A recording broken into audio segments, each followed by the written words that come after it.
Hi friends, ಇವತ್ತು ಪಾಲಕ್ ಪರೋಟ ಮಾಡೋಣ ಬನ್ನಿ. ಇದಕ್ಕೆ ನಾನು ಮೊದಲಿಗೆ ಒಂದು ಪಾತ್ರೆಯಲ್ಲಿ ನೀರಿಟ್ಟಿದ್ದೀನಿ ಕುದಿಲಿಕ್ಕೆ. ಅದು ಕುದೀತಾ ಇದೆ. ಇವಾಗ ಒಂದು ಇಡಿಯಷ್ಟು ಪಾಲಕ್ ಸೊಪ್ಪನ್ನು ಬೇಯಲಿಕ್ಕೆ ಕುದಿಯೋವಾಗ ಹಾಕ್ತಾ ಇದ್ದೀನಿ. ಅದು 1-2 ನಿಮಿಷ ಕುದಿ ಬಂದರೆ ಸಾಕು. ಸೊಪ್ಪಾಗಿರೋದ್ರಿಂದ ಬೇಗನೆ ಬೆಂದ್ಬಿಡುತ್ತೆ. ಸ್ವಲ್ಪ ಹಾಫ್ ಬಾಯ್ಲ್ ಮಾಡಿಕೊಂಡ್ರೆ ಸಾಕು. ಇಷ್ಟಾಗಿದೆ. ಇವಾಗ ಇದನ್ನು ತೆಕ್ಕೋತಾ ಇದ್ದೀನಿ. ಮಿಕ್ಸಿ ಜಾರ್ಗೆ ಹಾಕ್ಕೊಂಡು ಗ್ರೈಂಡ್ ಮಾಡ್ಕೊಳ್ಳೋಣ. ಈ ಥರ ಬೇಯಿಸ್ಬಿಟ್ಟು ಹಾಕ್ಕೊಳ್ಳೋದ್ರಿಂದ ಘಮ ಚೆನ್ನಾಗಿರುತ್ತೆ ಹಾಗೂ ಟೇಸ್ಟಿಯಾಗಿರುತ್ತೆ. ತುಂಬ ರಫಾಗಿ ಬರೋದಿಲ್ಲ ಪರೋಟ. ಆದ್ದರಿಂದ ಇಲ್ಲದೆ ಹೋದರೆ ನೀವು ಸಣ್ಣದಾಗಿ ಕಟ್ ಮಾಡಿ ಸಹ ಗೋಧಿ ಹಿಟ್ಟು ಜೊತೆಗೆ ಮಿಕ್ಸ್ ಮಾಡ್ಕೋಬೋದು. ಇದು ಗ್ರೈಂಡ್ ಆಗಿದೆ. ಈಗ 2.5 ಕಪ್ನಷ್ಟು ಗೋಧಿ ಹಸಿಟ್ಟನ್ನ ತೊಗೊಂಡಿದ್ದೀನಿ.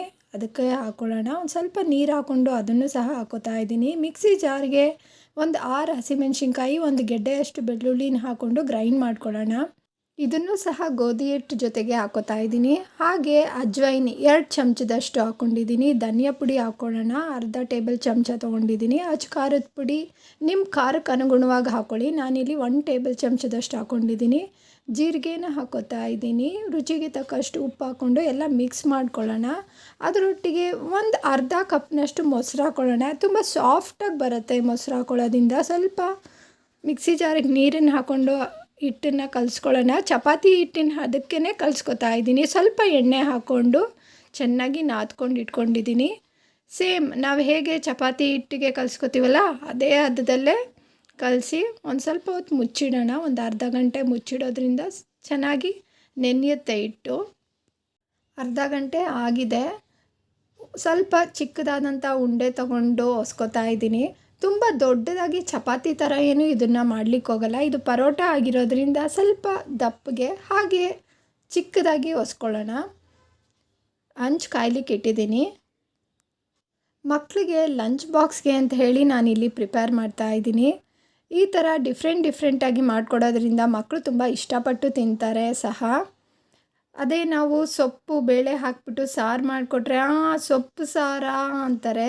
ಈ ಥರ ಲಂಚ್ ಬಾಕ್ಸ್ಗೆ ಅಂತ ಹೇಳಿಬಿಟ್ಟು ಮಾಡಿಕೊಟ್ರೆ ತುಂಬಾ ರುಚಿಯಾಗಿರುತ್ತೆ. ಹಂಚು ಕಾದಿದೆ. ಹಂಚು ಮೇಲೆ ಪರೋಟಾನ ಹಾಕೋತಾ ಇದ್ದೀನಿ. ಹಾಗೆ ಬೆಣ್ಣೆನ ಹಾಕ್ಕೊಂಡು ಪರೋಟ ಮಾಡ್ಕೊಳ್ಳೋದ್ರಿಂದ ತುಂಬ ಸಾಫ್ಟಾಗಿರುತ್ತೆ. ಹಾಗೆ ರುಚಿ ಕೂಡ ತುಂಬಾ ಚೆನ್ನಾಗಿರುತ್ತೆ. ಇಲ್ಲ ಹೋದರೆ ನೀವು ಎಣ್ಣೆ ಹಾಕೋತೀನಿ ಅಂದರೆ ಎಣ್ಣೆ ಸಹ ಹಾಕ್ಕೊಂಡು ಬೇಯಿಸ್ಕೋಬೋದು. ಇದರೊಟ್ಟಿಗೆ ದಾಲ್ ಆಗಲಿ, ಇದಕ್ಕೆ ಖಾರ ಎಲ್ಲ ಹಾಕಿರೋದ್ರಿಂದ ಏನೂ ಬೇಕಾಗಲ್ಲ. ಇದನ್ನು ಮೊಸರು ಒಟ್ಟಿಗೆ ಚೆನ್ನಾಗಿರುತ್ತೆ. ಇನ್ನು ಕೆಚಪ್ ಜೊತೆ ತಿಂದರೆ ಇನ್ನೂ ರುಚಿಯಾಗಿರುತ್ತೆ. ನೋಡಿ ಎಷ್ಟು ಉಬ್ಬಿ ಬರ್ತಾ ಇದೆ ಪ್ರೆಸ್ ಮಾಡ್ದಂಗೆಲ್ಲ. ಕಲರು ಕೂಡ ತುಂಬಾ ಚೆನ್ನಾಗಿದೆ. ಇನ್ನು ಉಳಿದಿರೋವಂಥ ಎಲ್ಲ ಪರೋಟಗಳನ್ನೂ ಹೀಗೆ ಹೊಸ್ಕೊಂಡು ಬೇಯಿಸ್ಕೊತಾ ಇದ್ದೀನಿ. ಪಾಲಕ್ ಸೊಪ್ಪಿಂದು ಇದು ಒಂದು ಟೈಪ್ ಆದರೆ ಇನ್ನೂ ಒಂದು ರೀತಿ ಸಹ ಮಾಡ್ಕೋತೀನಿ ಆವಾಗವಾಗ. ಪಾಲಕ್ ಸೊಪ್ಪನ್ನು ಸಣ್ಣದಾಗಿ ಹಚ್ಕೊಂಡು ಹಿಟ್ಟಿಗೆ ಮಿಕ್ಸ್ ಮಾಡ್ಕೋಬೋದು. ಮೆಂತ್ಯ ಸೊಪ್ಪಿನದು ಪರೋಟ ಮಾಡ್ತೀವಲ್ಲ ಅದೇ ರೀತಿಯಾಗಿ ತುಂಬಾ ಟೇಸ್ಟಿಯಾಗಿರುತ್ತೆ. ಈ ಥರ ಡಿಫ್ರೆಂಟ್ ಬ್ರೇಕ್ಫಾಸ್ಟ್ ಮಕ್ಕಳಿಗೆ ಮಾಡಿಕೊಟ್ರೆ ಲಂಚ್ ಬಾಕ್ಸ್ಗೆ ಅಂತ ಸಹ ಮಾಡಿದ್ರೆ ತುಂಬಾ ಇಷ್ಟಪಟ್ಟು ತಿಂತಾರೆ. ಈ ರೆಸಿಪಿ ನಿಮ್ಗೆ ಹೇಗೆ ಅನ್ನಿಸ್ತು ಅಂತ ಕಮೆಂಟ್ ಮೂಲಕ ತಿಳಿಸಿ. Thank you for watching. Bye.